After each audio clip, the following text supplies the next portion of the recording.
Republican candidate and former Senator Frank Blas Jr. We have Republican candidate, newcomer to politics, Dominic Hernandez. And on the Democrat side, we have candidate for Senator Frank Leon Guerrero. Good morning, gentlemen. Good morning.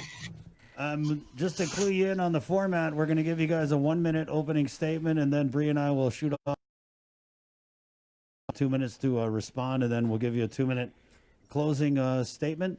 And we will cut you when the time is up, so heads up on that. And we'll go ahead and start our 1-minute opening statements now, and we'll start with former Senator Frank Blas Jr. Your 1-minute opening statement starts now, Senator.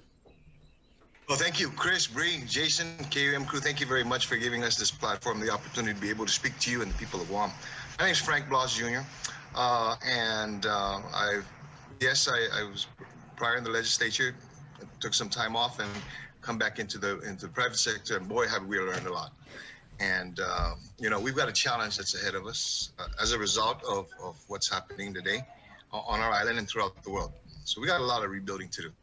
And one of the things that I think that is first and foremost in rebuilding is the confidence and the trust that our island and our community should have in its leaders.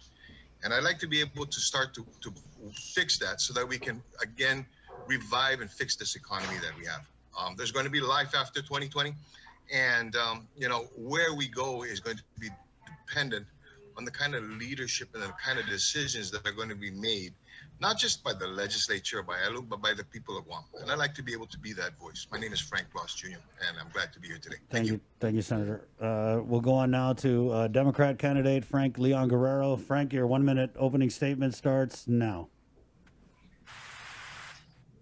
Chris and Bree, KUM, the people of Guam. And here's the situation right now. We're in a pandemic situation, and we've got all these people that are struggling just to make the daily ends meet. And what I need to bring over here, it's not about my background or anything else, but I would like to offer that background. And here's the situation where people need hope right now.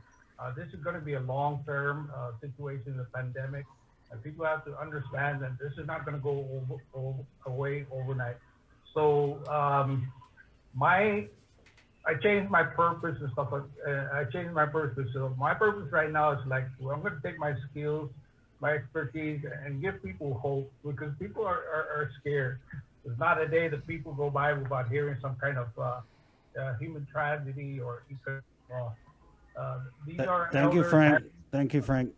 Moving on, Republican candidate Dominic Hernandez. You have 1 minute opening statement. Dominic, your 1 minute starts now. Thank you. Good morning, Guam. Good morning, KUAM family. My name is Dominic J. Hernandez. I'm one of the new candidates that's running this year for the election. And as they've all been saying, we have many issues ahead of us that we need to deal with, especially because of the pandemic. And I'm going to do everything within my power to try to help you out, get you going, and progress forward, especially with rebuilding our economy and getting as many jobs as we can back. Thank you.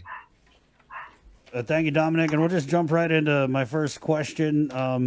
It kind of seems like as a government and even as an island, we've gone soft on crystal methamphetamine. It used to be back in the day, if you brought in pounds of the stuff, they would keep you in jail. Nowadays, you bring in 5 pounds, they let you out on pretrial release.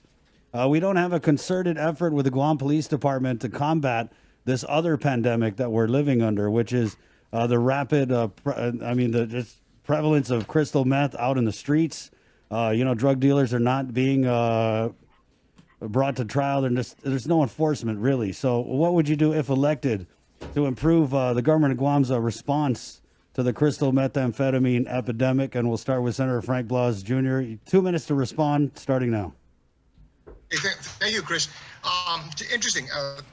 In my prior life, I served in the Guam Police Department along with Frank Leon Guerrero. But at the time that I was in the police department, my last tour of duty was actually as the commander of the drug unit, the Special Investigations Unit. I also served as a group supervisor for the DEA task force.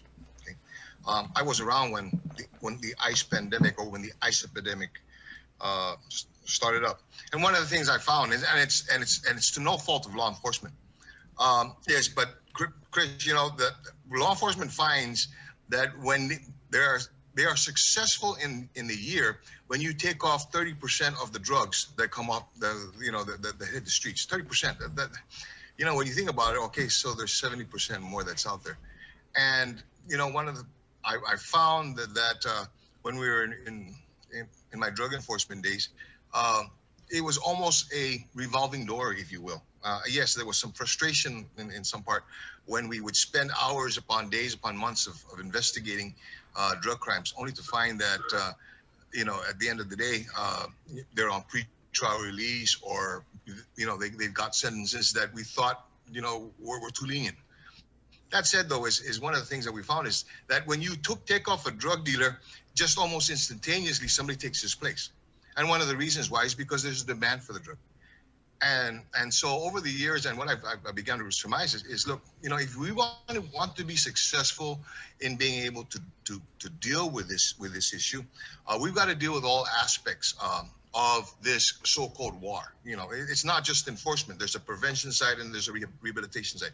We've got to be able to bolster those two other components of this. And then, because I've got the feeling that, drug use and drug trafficking in Guam is like supply and demand. Thank you, Senator. Okay? Time's up. So Time's up, Senator.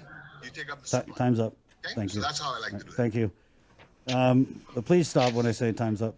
Dominic Hernandez, you have 2 minutes to respond to the question starting now. Thank you, Chris. I believe there's actually 3 ways we should attack it. One, like Frank Blas had said, is we need to focus on the people, especially when it comes to rehabilitation and education about the use of drugs and how can it affect people in our community overall. That is one way to combat it. The other way is through enforcement, getting more task force out there, especially to combat the situation with all the drug dealers and getting them off of the streets. Quite frankly, it seems like these days, they're just out there in the open almost. And then the other thing we need to do as well is focus on the judicial system, passing laws and bills to ensure that we enforce against these drug dealers so that they get the proper punishment and not just be released back out in the streets like nothing had happened. Thank you, Chris. Thank you, Dominic.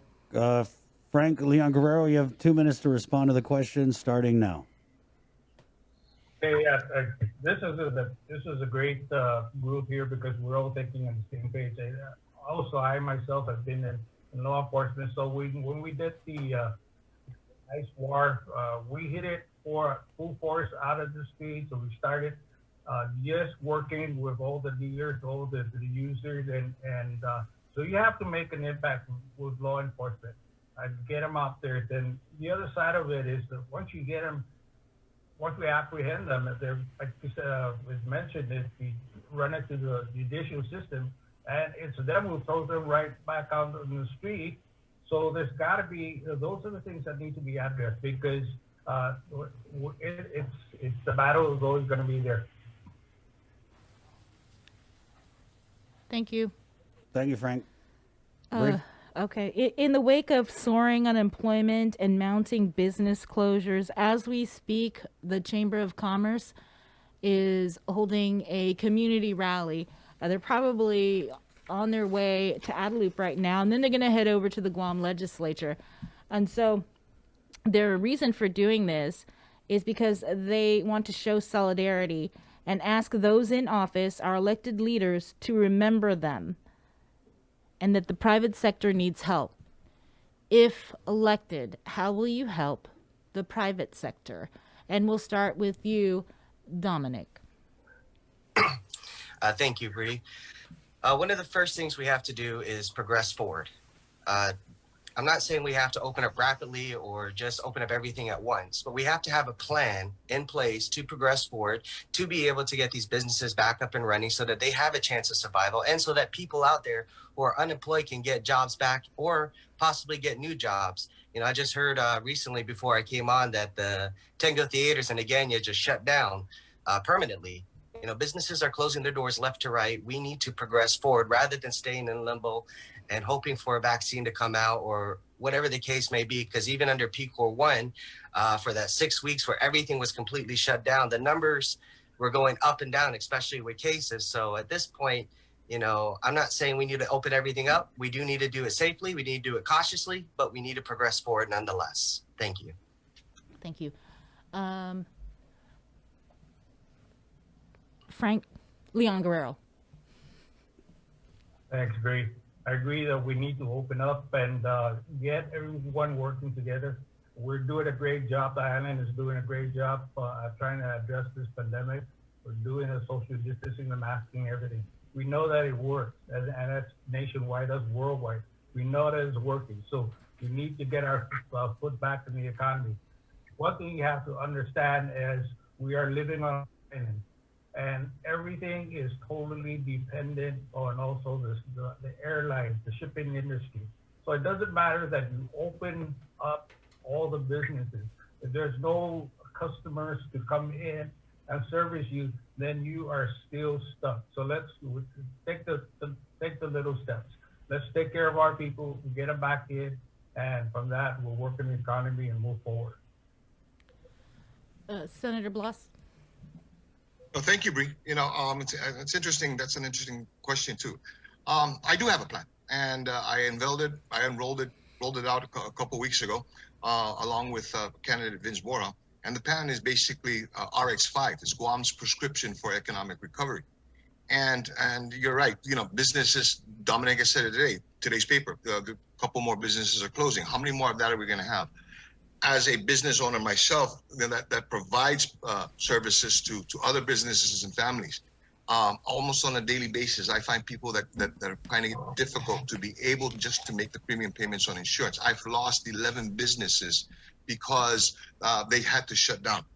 Something has to be done, and so we've come up with a plan called, again, RX5, Guam's prescription for economic recovery, and it's basically 5 components. You have your rethink, your retool, remake, rebuild, and rebound. And each of these components work in tandem, in sync with each other, so that we can start to look at not just what we've lost or what we stand to gain, but what we need to do so that we can lift up. You know, people can't wait until next year. I encourage, anybody in the legislature today, they want to use the plan, run with it. Our people need help today. And unfortunately, for the 3 of us that are here, we can't do things until come January. But I will tell you that one of the very first things that the 36th Guam legislature would need to do is to bring back this economy, is to get it back on its feet. And I've got a plan to be able to do that. Thank you. Thank you, Senator. Next question. What letter grade, A through F, would you give the Leon Guerrero Tenorio administration's handling of this pandemic, and why? And we'll start with Frank LG. You have 2 minutes to respond to the question, starting now. That is a totally difficult question, but thank you anyway.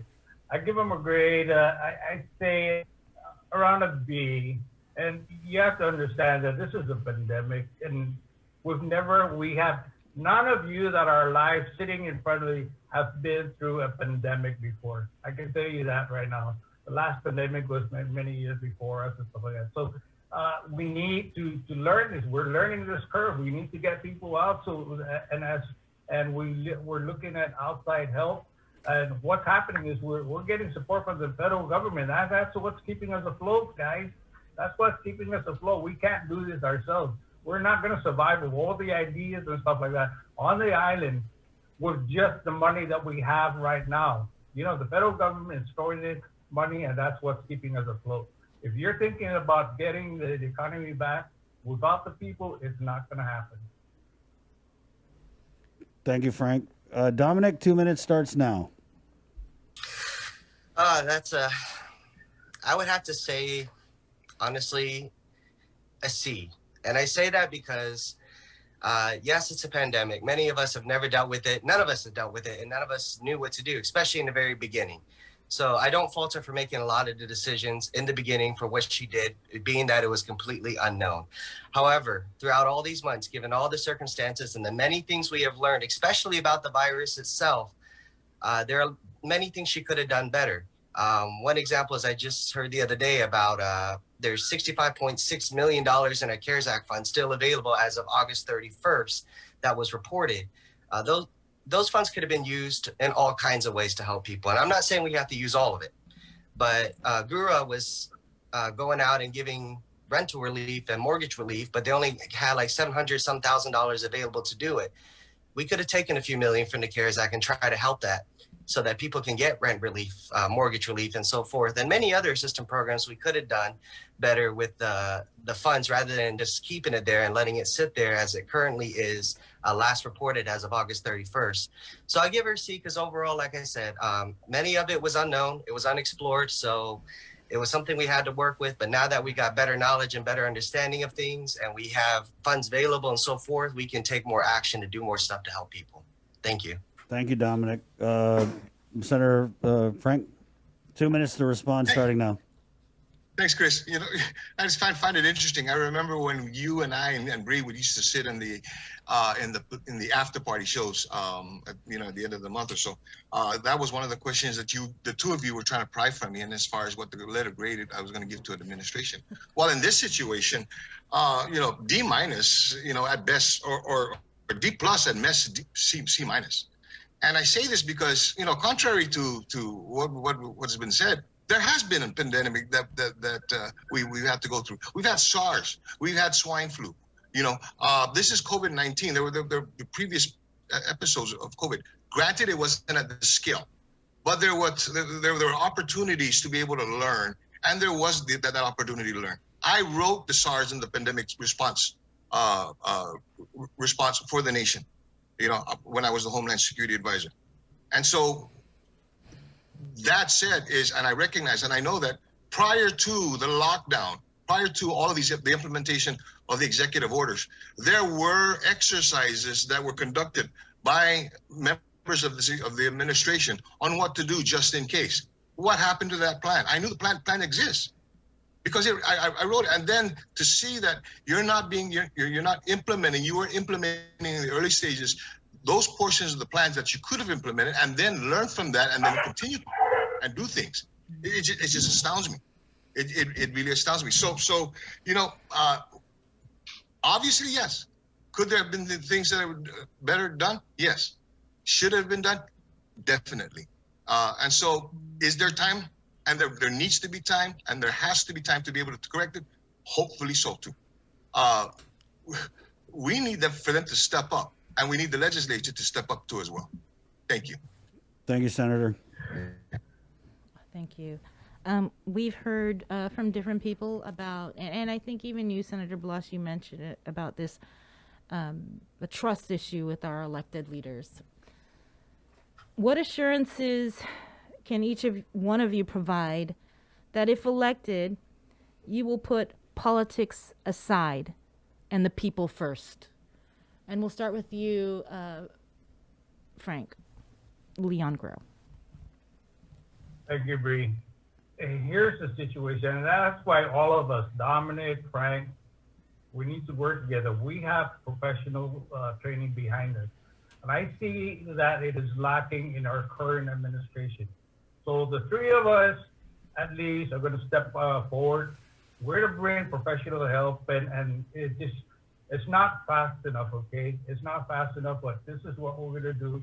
We're going to work on that, prioritize the rapid response, to get the people out, get information, because some of the trouble that's going on right now with the administration is, like we know, they have not encountered this kind of pandemic situation. So the responses are, what are we gonna do next? So we know what we're gonna do next. We were gonna prioritize these things. Frank, that was 2009, 2010. Yes, that was many years ago. People have forgotten, okay? So we need to bring up this information. So it's an education process that we'll pull everything up from the old days and say, look, but where are we today? We are much better than the world was many, many years ago, when millions and millions of people died worldwide. If you go back to the Spanish flu, there was like 50 million people that died, okay? Why? Because perhaps they didn't have the protective gear, they didn't have education, they didn't have all these other information technology. We have it now. So this is what we're gonna take and move forward. Okay, so I think You got to look at, this is going to be a challenge for the 36th Guam legislature, but I'm ready and believe we're all ready for it. I'm not speaking for myself. I'm here to reach out and help the people of Guam. Okay, I'm not trying to. Thank you, Frank. Thank you. And again, the question is, what assurances can you provide to the people that you will put politics aside and the people first? And we'll start with next with Senator Blas. Well, it's going to have to work that way. And Frank's right. We can sit and we can argue. I remember one time a media reporter had said, you've got to be schizophrenic to be a politician. You fight, against each other on one thing, and then you join hands on another. But it's necessary because you take what you believe and you take the information that you represent from your constituents into the hall so that you can come to a compromise. Politics is the art of compromise. And that's the only way it's going to be able to work. You got to be able to reach across the aisle. My father once told me, he says, being a Republican or Democrat is basically an August to November thing. After that, if you win, all right, it's not a matter of, you're not going to help this person because they didn't vote for you, or you're not going to help that person because they were a different party. No, that's what you were voted in to do, is to help the individuals. So you've got to put the partisan politics aside. And I've been able to do that. In my previous terms of the legislature, I served in the minority for God's sake. I needed to be able to have majority votes to be able to get things done. The only way that you get things done is you work, with your colleagues. It's not a matter of Republican or Democrat. Granted, yes, there's going to be that partisan type rah-rah rhetoric that's going to happen. But at the end of the day, it's what's good for the people of Guam. I'll meet Dominic sometime, down the street. So, at the Ross in Tumining. I'll meet Frank, at Happy Martin Barragata. We've got to be able, we recognize, we live on this island together. We're it. And so we've got to be able to, put the differences aside when it comes to partisan politics, recognize what differences we have when we talk to an issue, and what is that compromise so that we can do what's best for the people. I've done it before, I'll do it again. Thank you. Dominic? Thank you. Like you said earlier, many people have trust issues with the government, and I'm not going to lie, I'm one of them. I'm always questioning certain things and what's going on and why it's being done a certain way. And that's what you need. You need leadership to go in there, and you need them to look into problems and look into situations and question it. Don't get me wrong. Do I want everybody to come to a common consensus? Of course I do. But there's nothing wrong with questioning and going around and investigating, figuring out what's going on. Why is it this way? Why is funds being used over here versus over there? Why is it we're helping these people but not helping these people? You have to have leadership that's going to do that and be transparent toward the public to say, hey, look, I've been looking into this. This is what I think is going on, and I'm going to investigate into it. And that's what you need. You need leadership that's going to question things, especially when it is questionable. When it comes to right or wrong, you need leadership that's going to be transparent, and you need leadership that's definitely going to stand up, especially when it comes to doing the right thing. And that's something that I've been trying to do the whole entire time, especially through my Facebook page, The Informant, throwing information out there, trying to be as transparent as possible, trying to question the situations that are going on, and trying to figure out who is responsible and who to hold accountable, especially in those situations. Thank you, Dominic. Was that everyone? Yep. Okay. Next question. The current legislature has been criticized for being a rubber stamp legislature for Adelup. If elected to the next Guam legislature, would you pledge to the people of Guam that you would approach your job as a senator in a way where you think critically and you are independent of the administration and able to hold them accountable for their actions? If so, or if not, why? And we'll start with Frank LG. You have 2 minutes to respond to the question starting now. I came in here I came with a party because I'm already aligned to it, but I'm not in for the party. I'm here to help the people. And that's what been my platform since the very beginning, is that I'm putting myself out. I'm putting myself and my family at risk to come out and help the people. It's not about trying to serve the government. I'm not here to serve the administrative, the front office. I'm here to provide my professional services to the people of Guam. And I hope to be able to do that at the Guam legislature, because that's where we're going to sit down and figure out all the things that we need to prioritize. The front office is not going to be part of that gathering of information or working to get the people safe and the economy back on its feet. And again, so that's my commitment. I'm not influenced at all by the front office, and I tell you that right now. Thank you, Frank. Dominic, 2 minutes to respond starting now. Thank you, Chris.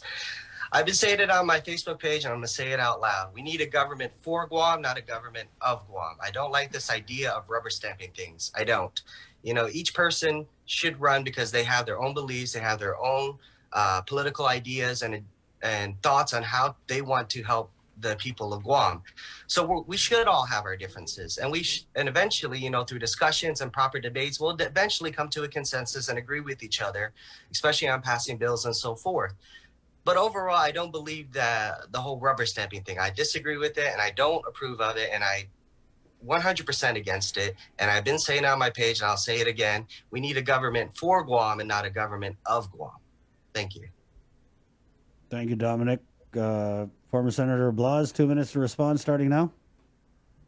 Well, I've had a reputation when I was in the legislature before of actually being, and making my position known about the legislature being the separate branch of government. And sometimes that has gotten me in political trouble. But at the end of the day, it was what was right. And it was recognized by all parties. And like Dominic and Frank has said, you've got to separate yourself, because first off, you've got a separate responsibility to the people of Guam. You hold the purse strings.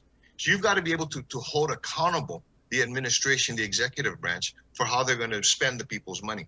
And you can't do that if you're going to constantly kowtow or you're going to answer to the whims of the executive branch. It's not to say that you're not going to be in agreement with them at certain times. That's going to happen, and that needs to happen for us to move forward. But it's that process of getting to there, okay? Like Dominic said, it's not rubber stamping. It's assuring that what you're going to put your stamp of approval on is actually what's right for the people of Guam. And that's what's got to work here. It's interesting that as we speak right now, there's a report that was put out by the National Council of State Legislatures on how the administration is supposed to handle the monies they received to respond to this pandemic. And there were things that were supposed to be transferred over to the legislature in as far as reporting requirements. Why haven't they said anything? You can go to those simple basic stuff. How is this money being spent? That's your responsibility. It's got to be done that way. And it can't be just because the governor says that I want it, that you're going to go get it. It's going to, you got to ask the questions: the why, what, who, how, and when, so that you can make sure that the money's spent properly. Thanks. Thank you, Senator. Bree? Yeah, the pandemic unemployment assistance program, it ends in about 3 months. We've got about 35,000 people unemployed, according to the Department of Labor. We don't have a local unemployment insurance program. What are you going to do if you're elected to help these people that aren't going to have a job come January? We'll start with you, Dominic. Thank you, Bree. First, we should have done an unemployment program here in Guam ever since. And especially when we started the federal unemployment program, we should have started one then, using whatever we can collect out of taxes to start it. A lot of states is very simple. I believe it's like 1% comes from the employer, 1% comes from the employee, and they put it into the unemployment program, and it's a certain amount of months you could use it, certain qualifications and so forth. There are many examples we can look at from the states to be able to do our own program here in Guam, and we should have done it ever since. The problem with it now is if we try to get started, especially when the 36 comes into place in January, it's going to be rather difficult to do it without the feds to get it started, to get it rolling, because as you said, 36,000 plus people that are on unemployment right now. So it's kind of difficult to get it rolling, get it going properly, but we should still get it started anyways. And we should still get that into place so that we can further prevent any more interruptions when it comes to unemployment in the future. Thank you. Thank you. Senator Blas? Well, like Dominic said, this is a case of woulda, coulda, shoulda. And we're having this conversation in October. It's 2 months away, and then of course January, 3 months away. And what are we gonna do? The scary part is what's going to be there to be able to do. There's been money that's been sitting in an account that should have gone to the people. There's money that was spent by the government for the government that should have been used to help people get back on their feet. There are a number of things that could be done today that should have been done yesterday, and then we're going to be faced with it tomorrow. And it's going to be a big challenge. It's going to be a huge challenge. It's going to be the greatest challenge of anything else that the 36th Guam legislature is going to have to contend with. Is because the government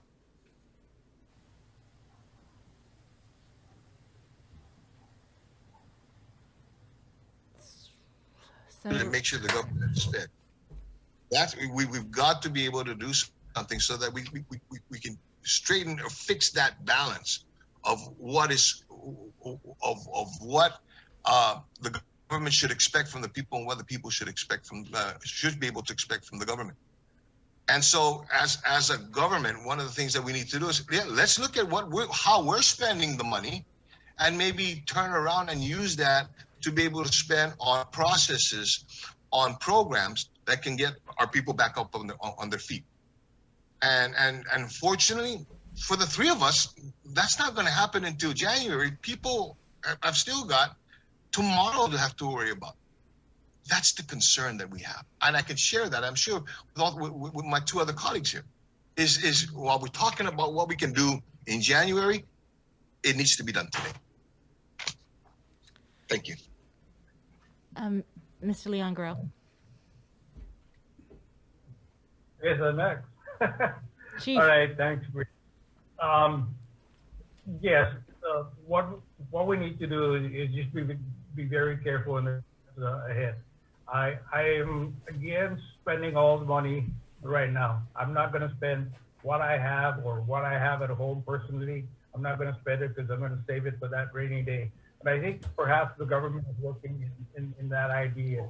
Rather than spend everything else and not have anything for tomorrow, we should save it. But what I like to do is use whatever money is there and get the things that we can train ourselves on, whether it's fishing, the agriculture, and stuff like that, so that in the event that we lost money coming in and no more food are coming in and everything, we can survive and hold on to each other and be able to feed each other and stay alive, because we're islanders. We can survive on this island.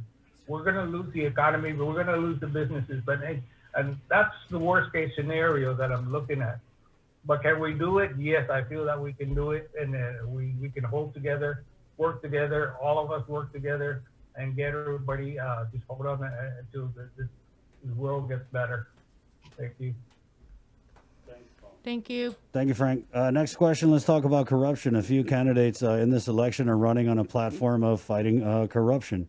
That being said, in recent memory, when we've had high-profile instances of what could be called corruption, for example, the case of the DOC guards and the whole meth smuggling operation, when it goes to trial, they end up getting off with a slap on the wrist. In a lot of cases, we haven't seen the Attorney General even bother to try and prosecute what could be called corruption. So if elected as a senator, what would you do to improve the fight against corruption, and why? We'll start with Frank Leon Guerrero. You have 2 minutes to respond to the question, starting now. Thank you. You're right. We need to address all of the criminal activities on the island, whether it's crystal meth or the smuggling or any illegal activities that's out there. So working together with the judicial system, we need to harden up, put a firmer stance on what's going on, because as we all see, it's a revolving door. No matter what the crime is, we got the corruption, and unless we step up and whether work on the penalties or something to make it more difficult for these people to, I mean, something for people just to think about. And so we consider so that we'll take a hard stand on that. So that's something that needs to be addressed really hard and fast. Thank you. Thank you. Dominic, 2 minutes to respond starting now. Thank you. I believe what people need is what I call myself on Facebook, an informant. You need somebody that's going to go in there. They're going to go dig into the files, figure out what's going on, especially when dealing with government corruption, and let the people know what's going on and let the people decide what they want to do with that individual. You know, election for senators every 2 years, governor every 4 years. The people will decide whether they're going to revote or reelect these people back into office or not. But you need somebody in there that's going to be transparent, be straightforward, and say, hey, look, you know, I questioned this. This is what they said. This is what I was told. This is what's happening. This is why it's going on. And let the people decide from there. Because they're the ones at the end of the day that decide who exactly gets the position and gets the job. But in order to end the corruption, it also has to go toward the people to vote for the right people to get into office. And that's what I'm hoping for this year. I'm hoping for that change and difference that we all desire, that people come out and they vote based upon the candidate's platform, their personality, who they are, what they stand for, and everything else, rather than connections or because they're family or any of those reasons. So I hope that the change of difference does occur this year, especially on the voter side. And like I said, once you get the 3600, you need somebody that's going to be transparent and straightforward and tell the people what's going on and let them decide what they're going to do with those elected officials to end corruption. Thank you. Thank you, Dominic. Former Senator Blas, 2 minutes to respond starting now.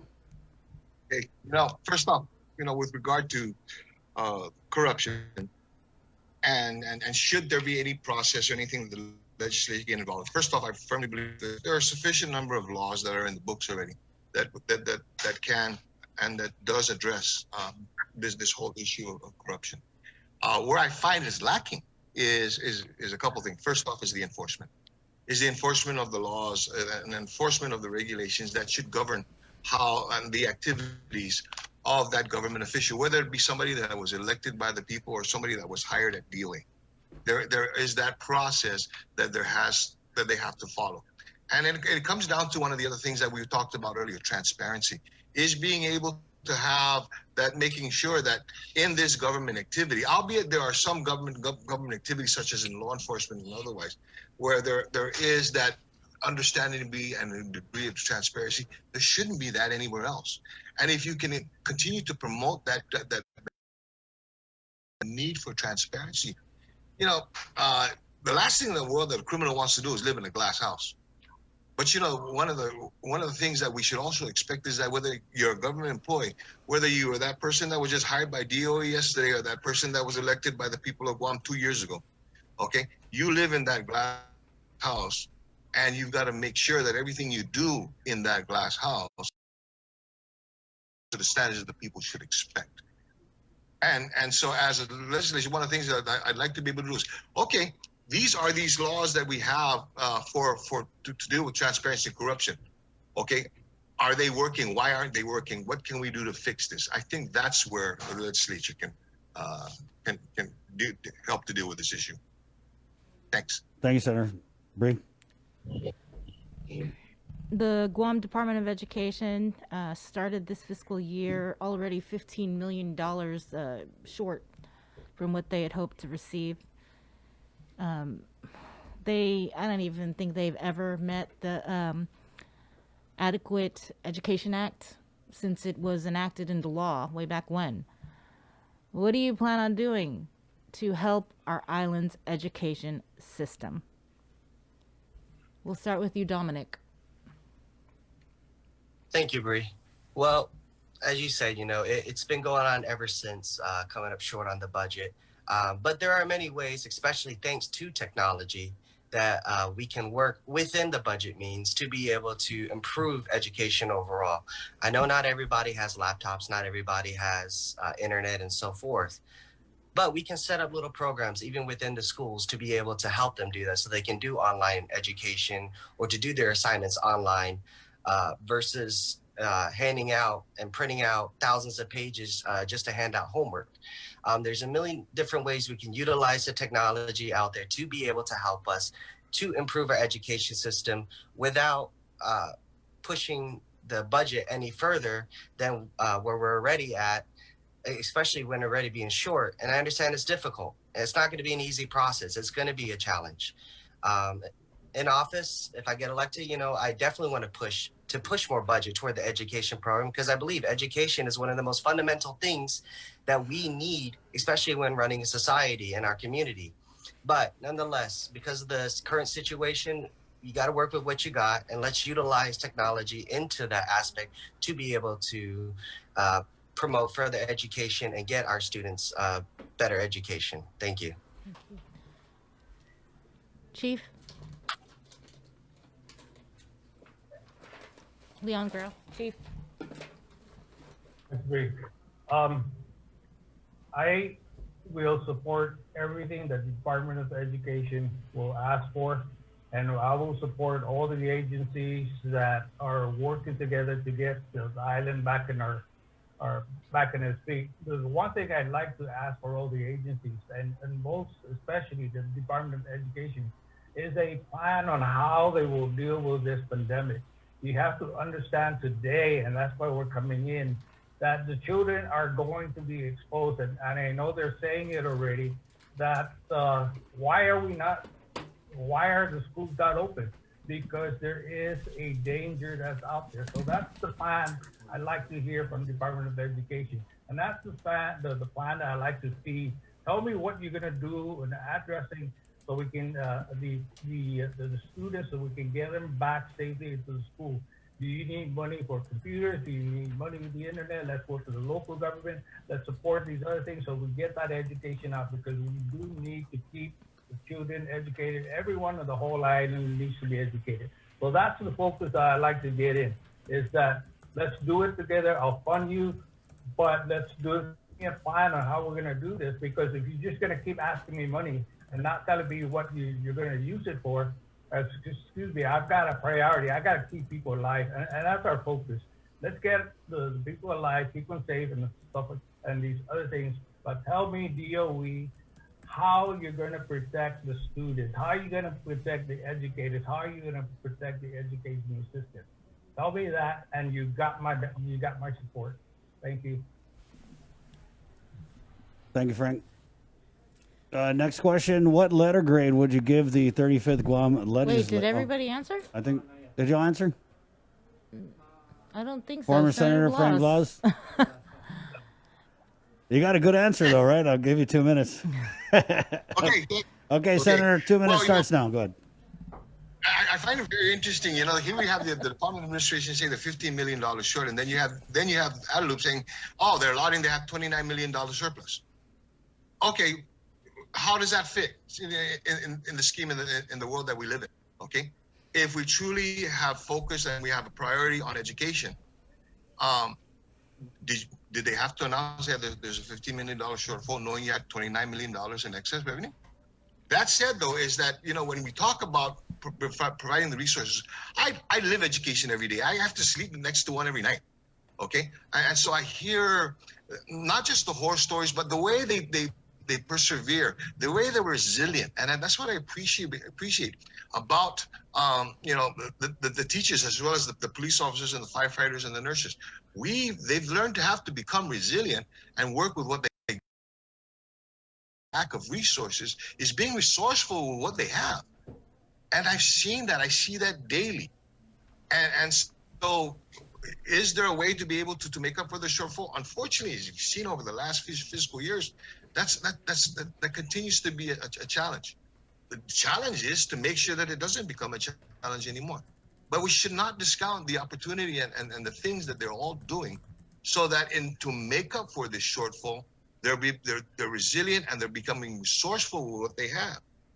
That said, one of the things that also really irked me when I'm working with the Azuda Foundation, there's one time I shipped off $4 million of unused books.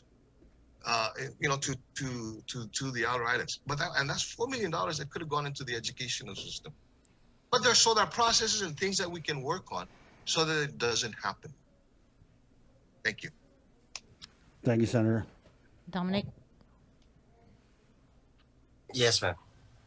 Oh, great letter for the. Wait, Oh, did you answer I it already? started with you. Yes, Yeah, that's right. I got it. See, that Yes. part I know. Okay, good for you. Chris. Everybody done. Everybody done with education. Hey, it's important. I know. Okay, guys, it's time for our closing. We had told you in the beginning of this segment, you have a 2-minute closing statement, and we'll go ahead and start with you, Frank LG. 2-minute closing statement starts now. Hopefully, I'll just make this short. And I'm not trying to sell myself as a politician who will promise all these things. The only thing I'm going to promise is I will work for the people of Guam. And it's all my skills, my experience and everything. I am here to give a hand, give people hope that we will move forward, get us through the situation. So I'd like to offer my experience to the people and my expertise working with the legislature, getting in there, get these things done, knock over all these hurdles. Because you know what's happening is a lot of people, you're right, people do not understand what's going on. So hopefully we'll put our good heads together, work together, and that's the promise that we're committed. I want to help. I work for a walk around and I see Frank, I see Dominic and something, and I said, we're just going to work together. We have to get our people together, work together, hold hands and move forward, get the economy back, get all the people safe and move forward. But I'm here, number 4 on the ballot, and it doesn't matter. I just get me in. I'm here to help you, and that's my commitment. Thank you. Thank you, Frank. Dominic, 2 minutes closing statement starts now. Thank you. I'm Dominic Hernandez, and as many of you know, I'm a new candidate, and I come from the common citizen. Just like many of you, I'm Ampua myself. I understand the frustrations and dealing with the delays and everything else. And despite even what I say on Facebook or I say out loud, especially when it comes to those situations, I feel you on the voices being ignored. And that's why my slogan is standing up for the voices being ignored. And the fact is that, you know, we need people that are going to be in there, that are going to be transparent, that's going to be straightforward to the people. They're going to let you know what's going on. And that's exactly what I've been doing. I share as much information as I can and put it out there for you so you know what's going on, especially on my Facebook page, The Informant. And like I said, despite the fact being a common citizen, I'm going to step up, give every blood, sweat, and tears I can to be able to push forward, progress forward, and help you. And ultimately, that's what I want to do, is help as many citizens as I can for the common good of all. I'm Dominic J. Hernandez, number 3 for the Republican Party. Thank you. Thank you, Dominic. Former Senator Blas, 2-minute closing statement starts now. Well, first off, Chris, Bree, Jason, KOM crew, thank you very much. You know, Frank LG, Chief, Dominic, great to be on this crew with you, this panel with you. You know, ladies and gentlemen, thank you very much. And it's an honor and a privilege to be able to stand before, or to sit before you, and actually to ask you and to hear us, but then more importantly, to ask you for your confidence in our candidacy. I came in with the promise of wanting to help to restore the trust, the faith, and the confidence, and the belief that our community should have in its government. You know, these have been trying times, no doubt about it. And like Frank said, while there have been other pandemics that have occurred, this one has been unprecedented. There are a lot of things that we've learned from, and there's a lot of things we should have learned. One of the things that we should have learned, and that we need to continue to learn, is that we are a community, and that we need to speak to each other, communicate with each other, so that we can understand each other.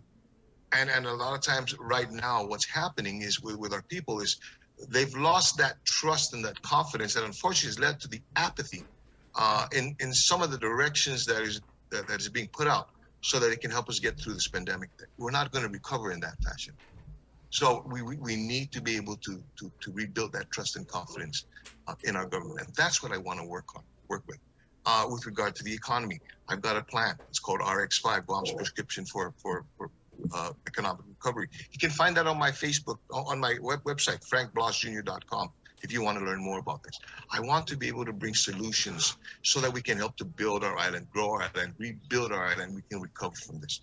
My name is Frank Blas Jr. I'm number 7 on the Republican side of the ballot. I humbly ask for your vote. Thank you very much. Thank you, Senator. Thank you, gentlemen. Thank you, Frank. Thank you, Dominic. Thank Thanks, you. Chief. Thank you, guys. See you Take guys. care. Bye. Hey, grab some. We got some Pusted on your way out if you guys want to grab. Guys, I'm sorry. I ate it already. It was good, right? Early bird gets It the was. busted. Yeah. Chris's grandma's recipe. I know that. Yeah, you're right. Be safe, guys. Wash your hands. Stay safe. All right. Interesting segment. Our candidate interviews will continue throughout the week. That's 9 o'clock every day. Weekdays, actually, on the link, on the Breeze, 93.9. Hey, well, shout out to our partners with Pepsi. You know, we're doing this great Pepsi Pizza Report. And we're also doing this Pepsi Guam Bottling Truly Local on the link giveaway, which we started doing yesterday. And we'll take the first correct caller. Pepsi Guam Bottling is celebrating 52 years on Guam. When did they start bottling on this island?